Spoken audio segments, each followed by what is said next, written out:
नमस्कार, स्वागत है आप सभी का पावर ब्रेकफास्ट में। आपके साथ मैं हूं नेहा आनंद। मिड वीक में प्रवेश कर चुके हैं। आइए देख लेते हैं कि अंतर्राष्ट्रीय बाजारों से हमारे मार्केट्स के लिए आज किस प्रकार के संकेत बनते हुए दिख रहे हैं। तो थोड़ी ढीली ढाली शुरुआत ही दिखाई दे रही है। गिफ्ट निफ्टी तकरीबन 35-36 अंक कमजोर शुरुआत करता हुआ यहां नजर आ रहा है। डाउ फ्यूचर्स हालांकि मजबूत है, 70-72 अंकों की स्ट्रेंथ वहां पर दिख रही है। और नास्डैक फ्यूचर्स पर भी नजर डालें तो 51 अंकों की स्ट्रेंथ वहां पर भी दिखाई दे रही है। एशियन मार्केट्स थोड़े ढीले ढाले नजर आ रहे हैं। जापानीज मार्केट निके 60-62 अंक ऊपर है। बाकी जितने मार्केट्स खुल रहे हैं बिल्कुल फ्लैट शांत शुरुआत होती हुई नजर आ रही है। कमोडिटी मार्केट की भी बात करें तो यहां पर कुछ मिला जुला सा ही एक्शन है। कच्चे तेल पर हमने मजबूत डॉलर का दबाव बनता हुआ देखा है। वहीं सोने चांदी की बात करें तो एक छोटे दायरे का ट्रेड है। ऑफकोर्स चांदी दूसरे मेटल समेत कुछ रिकवरी के सिग्नल जरूर दे रही है। तो एग्जैक्टली क्या कुछ हुआ है इंटरनेशनल मार्केट में, कौन से महत्वपूर्ण ट्रिगर्स पर रखनी है नजर, पूरी डिटेल लेकर नुपुर आज हमारे साथ शो में शामिल हो चुकी हैं। नुपुर, मॉर्निंग। क्या कुछ हुआ है इक्विटी मार्केट में, कमोडिटी मार्केट में? कुछ चिंता की बात है जिस तरह का कल का प्रदर्शन रहा? बिल्कुल, गुड मॉर्निंग। जो मजबूत शुरुआत हुई थी यूएस मार्केट में वो सस्टेन नहीं हुई। हालांकि हम थोड़े घिरकर बंद हुए। वहां पे अगर देखेंगे तो डाउ और एस&पी दोनों में आपको कमजोरी नजर आएगी और नैस्डैक थोड़ा सा आउट परफॉर्मेंस वहां पे था। लेकिन जो मजबूत शुरुआत नैस्डैक की हुई थी वो पूरी गवाकर फ्लैट क्लोजिंग आपको नजर आई। 2-3 चीजें यहाँ पे हुई है कल के दिन जिसका इम्पैक्ट कल हमने अमेरिकी बाजार में देखा। हमारे मार्केट आज के दौरान खबर आ गई थी कि एस&पी ग्लोबल ने यूएस के कुछ बैंक्स पर जो है वो जो रेटिंग है वो घटाई और जो आउटलुक है उससे रिवाइज किया था, जिसका इम्पैक्ट कल हमने अमेरिकी के बाजार में जो बैंक है उन पर आते हुए देखा। बैंकिंग स्टॉक्स में कल हमने दबाव देखा, रिटेल स्टॉक्स में कल हमने दबाव देखा, जिसका इम्पैक्ट डाउ और एस&पी पे आते हुए नजर आया था। हालांकि टेक स्टॉक्स, आईटी स्टॉक्स भी फ्लैट क्लोजिंग देते हुए दिखे, जिसका इम्पैक्ट हमने नैस्डैक की क्लोजिंग पे कल आते हुए देखा। एस&पी ग्लोबल का कहना था कि टफ ऑपरेटिंग जो कंडीशंस है जिसके चलते बैंकिंग स्टॉक्स में दबाव कल हमने अमेरिकी बाजार में देखा, चाहे वो जेपी मॉर्गन हो, की कॉप हो या को अमेरिका हो, जहाँ पे हमने 2 से 4% के बड़े कट्स आते हुए नजर आए। तो जो रेटिंग कट एस&पी ने करी उसके बाद जो रिवाइज किया उन्होंने आउटलुक, कमजोर जो कंपटीशन, जो टफ एनवायरनमेंट उन्हें फिलहाल लग रहा है, जिसके चलते कल बैंकिंग स्टॉक्स दबाव में आते हुए नजर आए। इनफैक्ट कल रिटेल स्टॉक्स की भी बात करें तो यहाँ पे आपको 2% से ज़्यादा की गिरावट नजर आएगी। रिटेल स्टॉक्स में काफ़ी सारे रिटेल कंपनीज के कल नतीजे आते हुए नजर आए थे। मैक्स की बात करें तो यहाँ पे जो नतीजे आए और जो गाइडेंस कंपनी ने दिया उससे वो वहाँ पे निराशा बनी हुई थी। नतीजे हालांकि ठीक ठाक थे लेकिन कंपनी का जो गाइडेंस आते हुए दिखा उसके जो कमज़ोर गाइडेंस आते हुए दिखा, जिसके चलते स्टॉक लुढ़कता हुआ नजर आया। लोइस की बात करें तो यहाँ पे नतीजे अच्छे थे, तो दूसरी तरफ इसमें आपको मजबूती नजर आएगी। 4% ऊपर ये स्टॉक बंद होता हुआ नजर आया। लेकिन आज इंपॉर्टेंट नतीजे आने वाले एनवीडिया के, जहाँ पे नतीजों से पहले हमने देखा है कि ऑलरेडी ये स्टॉक 3% लुढ़क कर कल बंद होते हुए दिखा था।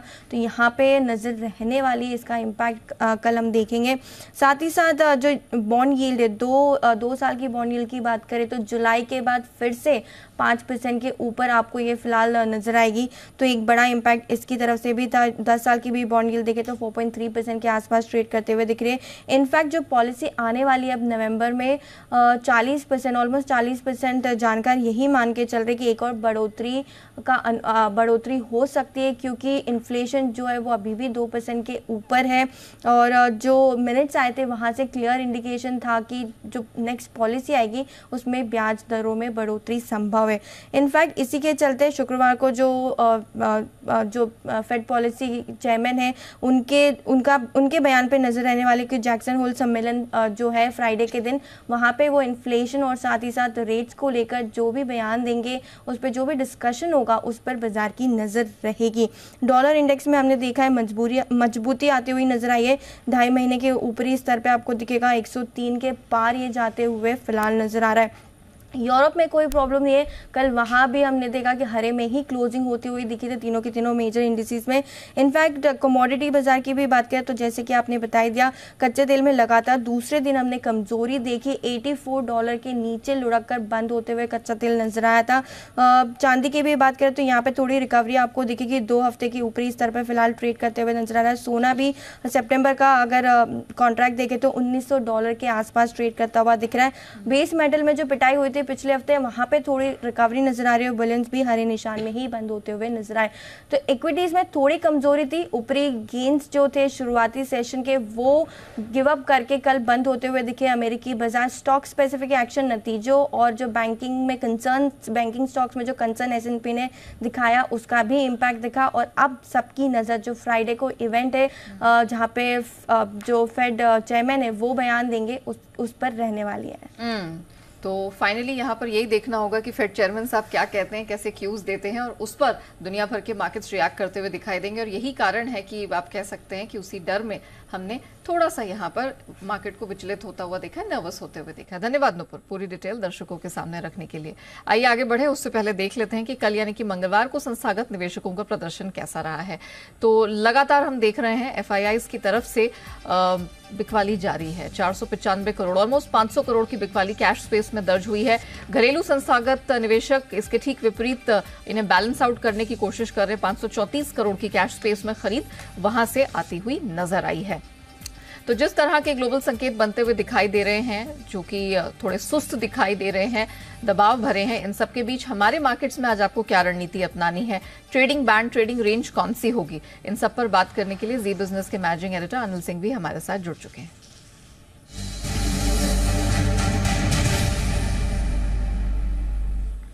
Sir morning. यूएस मार्केट्स को देखा जाए सर तो बहुत अच्छा प्रदर्शन तो वहां नहीं रहा है। उनके बैंक्स पर लगातार हम देख रहे हैं गाज गिरती चली जा रही है डाउनग्रेड्स की। सर बताइए हमारे मार्केट्स में अब क्या करना है, निफ्टी, बैंक निफ्टी, कौन से महत्वपूर्ण लेवल्स पर नजर रखें?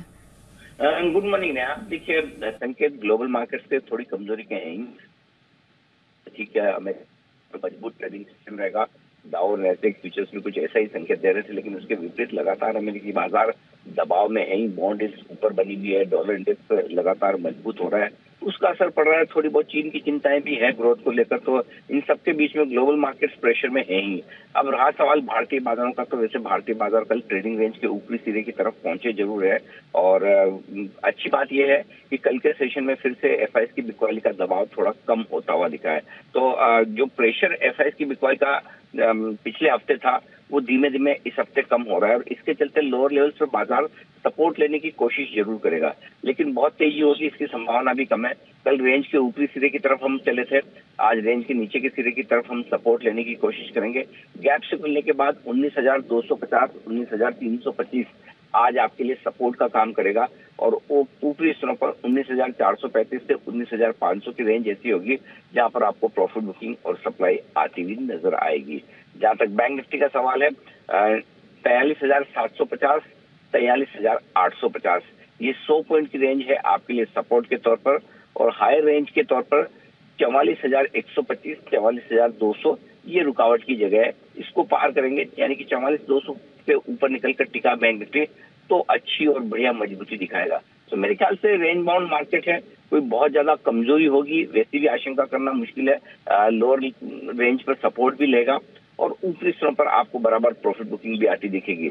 मिड कैप और स्मॉल कैप शेयरों में जो एक्शन बना हुआ है तेजी का, वो अभी भी थोड़ा और आगे बढ़ते हुए दिखेगा।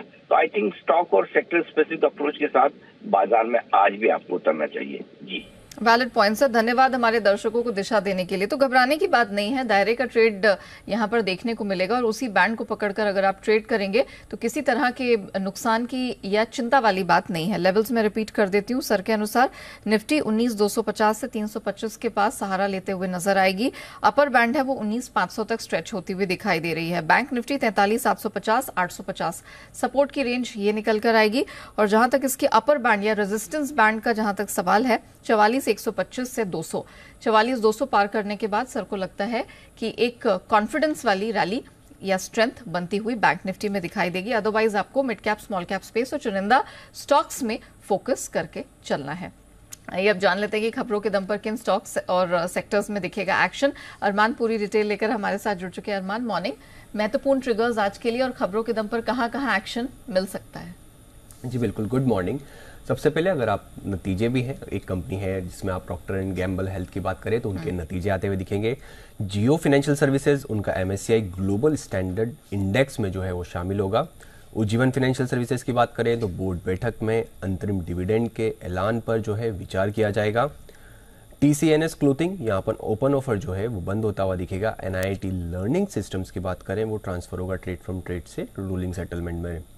IPO अपडेट्स के हिसाब से TVS सप्लाई चेन सॉल्यूशंस, यहाँ पर अगर आप देखें इनकी IPO की लिस्टिंग होती हुई दिखेगी। एक्स डेट है मनापुरम फाइनेंस में, जहाँ पे इंटरिम डिविडेंड 0.8 का, और शाम 6:04 पर जो चंद्र पर हमारा चंद्रयान है उसकी वहाँ पर लैंडिंग होती हुई दिखेगी।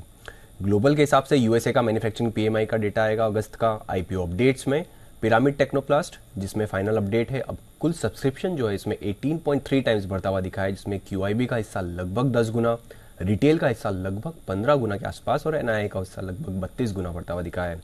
एरोफ्लेक्स इंडस्ट्रीज, यहाँ पर डे 1 का अपडेट है, आज दूसरा दिन है। कुल मिला के अभी तक 6.8 टाइम्स बढ़ता हुआ दिखा है, रिटेल का हिस्सा 6.8 टाइम्स है, NII का हिस्सा लगभग 14.2 टाइम्स है और QIB का अगर आप हिस्सा देखें तो वो भी 1 गुना पूरा बढ़ता हुआ दिखा है। खबरों में सबसे पहले ब्राइटकॉम ग्रुप, यहाँ पर आपको ध्यान रखना है क्योंकि सेबी का ब्राइटकॉम ग्रुप केस में एक और अंतरिम जो है ऑर्डर आता हुआ दिखा है। शंकर शर्मा सहित जो 25 लोगों के खिलाफ अंतरिम आदेश आया है। प्रमोटर्स पर अगले आदेश तक मार्केट में कामकाज पर रोक है। उसी के साथ साथ जो प्रेफरेंशियल अलॉटमेंट जो किया गया था उसकी जो रकम आई थी वो रकम कंपनी के पास अगर आप देखें तो यहाँ पर रकम नहीं आई है।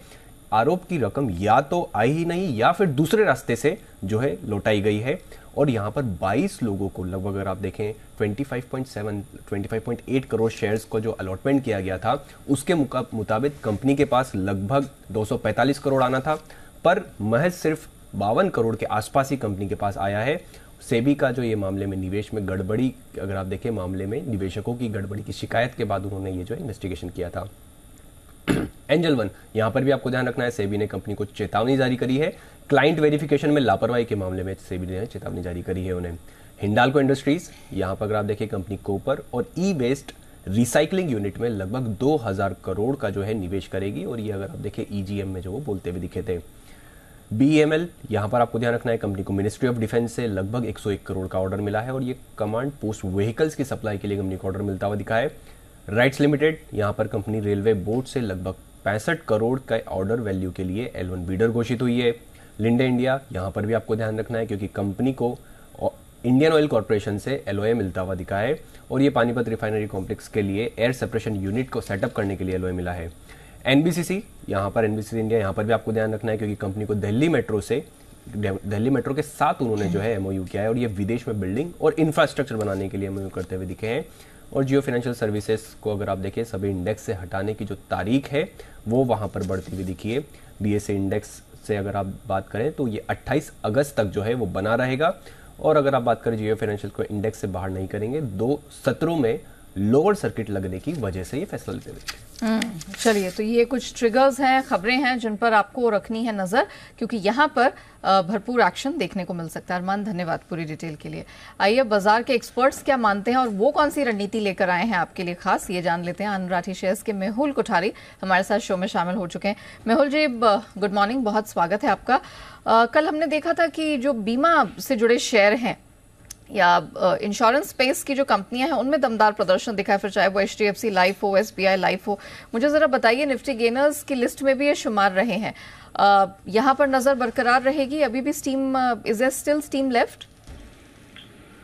Good morning Neha ji. देखिए, पहले तो मैं जो इंश्योरेंस स्टॉक्स की बात करता हूँ कि कुछ 1-1.5 महीने से क्या हुआ है, पहले बहुत ही अच्छा रनअप आया था, फिर 1-1.5 महीने से यही सारे स्टॉक्स कंसोलिडेशन या थोड़े करेक्टिव फेज में चले गए। बट मुझे ऐसा लग रहा है कि धीरे धीरे बॉटम आउट हो रहे हैं। अभी तक एकदम कंफर्मेशन नहीं है बिकॉज मार्केट भी थोड़ा सा चॉपी रहा है इन दिनों और आने वाले दिनों में भी वोलेटिलिटी बढ़ सकती है। तो मुझे लग रहा है कि ज्यादा जल्दबाजी नहीं करनी चाहिए कि हाँ ये बॉटम हो गया ऐसा बोलने की या मानने की।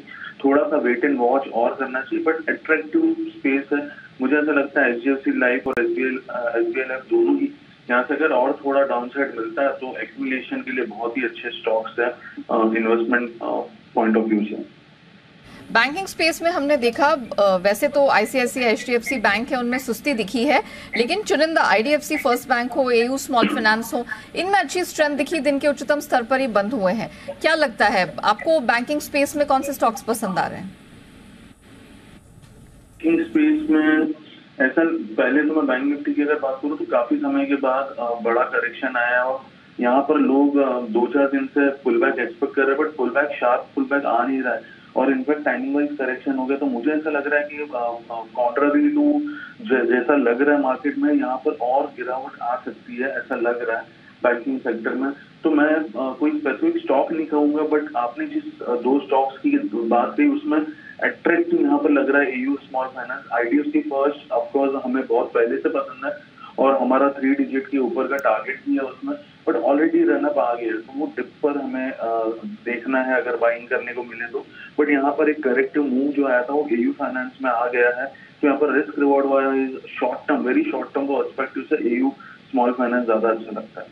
ऑलराइट, मेटल स्पेस में अच्छा एक्शन दिखा है। हिंदुस्तान कॉपर 6% की स्ट्रेंथ कल इसने दिखाई और पूरा सेक्टर ही कल काफी चमका है। मेटल स्पेस ये कहानी आज भी जारी रहेगी? जी हाँ, ऑफकोर्स मुझे ऐसा लग रहा है कि आने वाले 2-4 दिन, 5-6 दिन के लिए शायद मेटल्स में थोड़ा बहुत अच्छा ट्रैक्शन देखने को मिल सकता है। इनफैक्ट हमारी जो 2 पिक्स है आज की, उसमें से एक स्टॉक मेटल का ही है नेहा जी। ऑलराइट, मेहुल जी ये जरा बताइए आपको इस मार्केट में क्या पसंद आ रहा है, आपकी बेस्ट पिक्स कहाँ से आएंगी? देखिए, जैसे कि हमने मेटल की बात की, तो पहला मेरा स्टॉक है steel authority of India.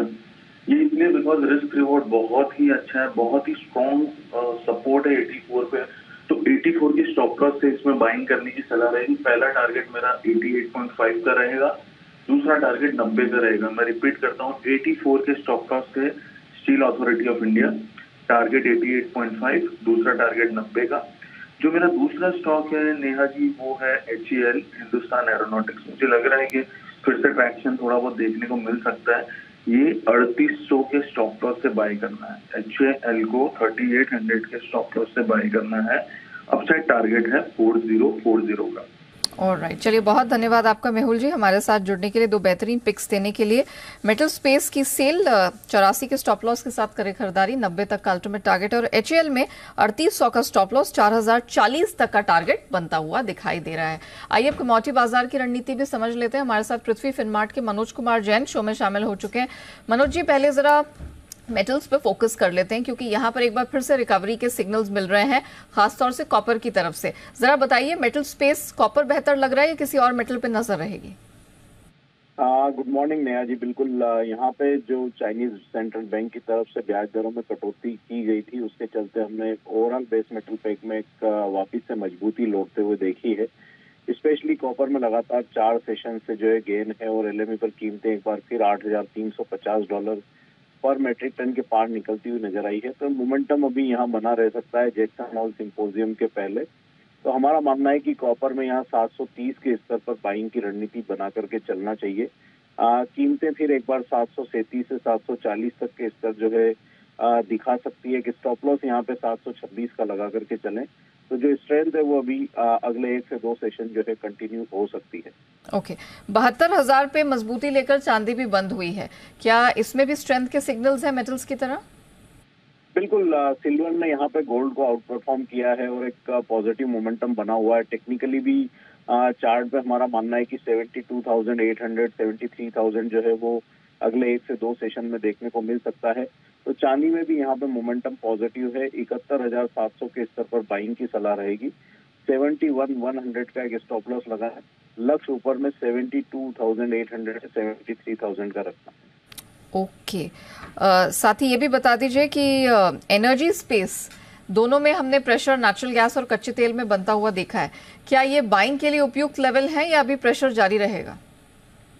Base metals में ऊपरी लेवल से यहाँ पे मुनाफा वसूली देखने को मिली है। स्पेशली अगर कच्चे तेल की बात करें तो यहाँ पे थोड़ा सा मुनाफा वसूली जो है वो बरकरार रह सकती है, लेकिन हमारा मानना है कि ज्यादा बड़ी गिरावट की संभावना नहीं है। निचले स्तरों पर सपोर्ट्स रहेंगे, लेकिन रणनीति के लिहाज से यहाँ पे रिस्क रिवार्ड जो है वो नेचुरल गैस में आज फेवरेबल दिखता है। 210 के स्तर पर यहाँ बाइंग की सलाह रहेगी। 206 के स्टॉप लॉस से लक्ष्य ऊपर में 218 का लेकर के चलना है। ओके, और कच्चे तेल पे क्या व्यू रहेगा?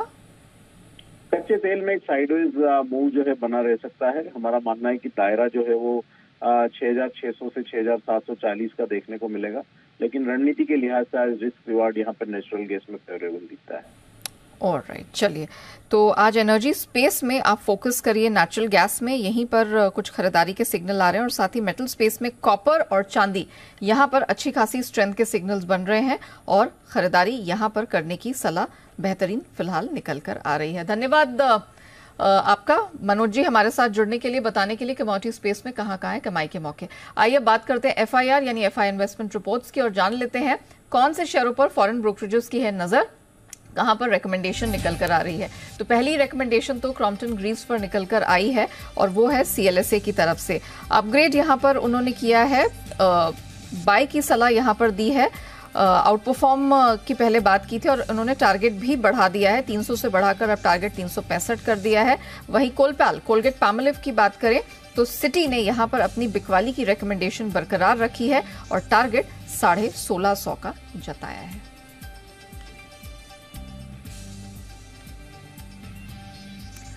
लेकिन चलिए अब उस महत्वपूर्ण क्षण की बात कर लेते हैं जो आज से, अभी से इनफैक्ट 11 घंटे बाद अनफोल्ड होगा। जी हां, आपने सही गेस किया, हिंदुस्तान का मिशन चंद्रयान 3 हर मुश्किल और चुनौतियों को पार करते हुए अपनी मंजिल की ओर बढ़ता चला जा रहा है। चांद पर लैंडिंग में अब बस कुछ ही घंटे बाकी हैं। आज शाम 6:04 पर चंद्रयान 3 चांद के साउथ पोल पर, फार साइड ऑफ द मून पर लैंड करेगा। यहां कोई भी देश अब तक नहीं पहुंच सका है। चंद्रयान की लैंडिंग के लिए आखिरी 15 मिनट बहुत ही महत्वपूर्ण रहने वाले हैं क्योंकि इसी दौरान चंद्रयान में थ्रस्ट फायर के साथ ही चांद पर लैंडिंग की कोशिश होगी। चांद से धूल का गुबार उठेगा और सतह की सटीक जानकारी भी लैंडर विक्रम को खुद ही जुटानी पड़ेगी। हालांकि हमारे वैज्ञानिकों ने इसकी पूरी तैयारी की है और चंद्रयान के विक्रम लैंडर पर पल पल नजर बनी हुई है। तो चलिए, चांद पर तिरंगा तो फहराएगा आज शाम, लेकिन इसी के साथ शो को रैप अप करने का समय हो गया है। मुझे दीजिए इजाजत, लेकिन बने रहिएगा जी बिजनेस के साथ।